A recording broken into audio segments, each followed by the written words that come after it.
Ẹ kú dédé àsìkò yìí o. Ìròyìn bó ṣe ń lọ láti ìkànnì Àríyá Gàlọ́ TV.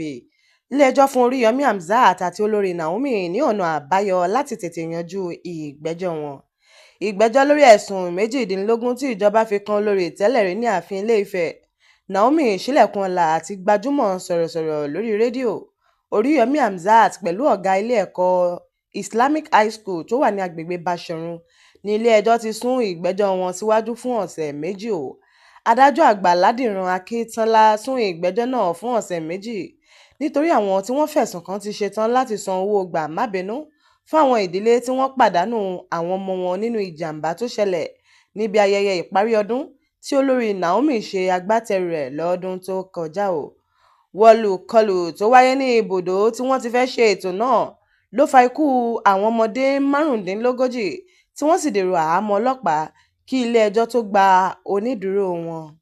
Agbẹjọ́rò fún ìjọba Ọ̀yọ́ Abíọ́dún Àìkọ́mọ̀ ní lóòótọ́ ló yẹ kí ìgbẹ́jọ́ náà bẹ̀rẹ̀ lánàá òde òní, ìyẹn ọjọ́ 10 oṣù kẹta ọdún 2025, ṣùgbọ́n àwọn tí ọ̀rọ̀ náà kàn rọ ìjọba láti jẹ́ kí wọ́n san owó gbà-má-bínú fún àwọn ìdílé tí àwọn ọmọ wọn pàdánù ẹ̀mí wọn tó fi mọ́ àwọn tó ṣèṣe níbi ìṣẹ̀lẹ̀ ọ̀hún.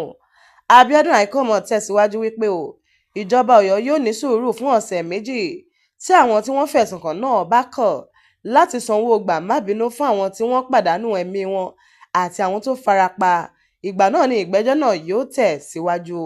Nínú ọ̀rọ̀ rẹ̀, Musibau Adétúnbí SAN tó jẹ́ agbẹjọ́rò fún Naomi Ṣílẹ̀kùnọlá ṣàlàyé wípé lóòótọ́ ni àwọn rọ ilé-ẹjọ́ láti fi ààyè ọ̀sẹ̀ méjì sílẹ̀ láti jẹ́ kí àwọn yanjú ọ̀rọ̀ náà láì wá sí ilé-ẹjọ́ o. Ó ní ìṣẹ̀lẹ̀ tó bani lójú jẹ́ ní ìṣẹ̀lẹ̀ náà o, nítorí oore ni àwọn oníbàárà òun ṣe tó padà di ibi báyìí o. Ó fi kún pé gbogbo ìgbà tí ìròyìn nípa ìṣẹ̀lẹ̀ náà bá wáyé ni ó ń jẹ́ ọgbẹ́ ọkàn fún àwọn tó pàdánù èèyàn wọn.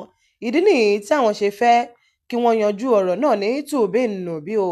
Musibau ní àwọn oníbàárà òun ti bẹ̀rẹ̀ ìgbésẹ̀ náà àti pé láàrin àkókò yìí sí ọ̀sẹ̀ méjì tí ilé-ẹjọ́ gbé kalẹ̀, ọ̀rọ̀ náà yóò ti ní ìyanjú o.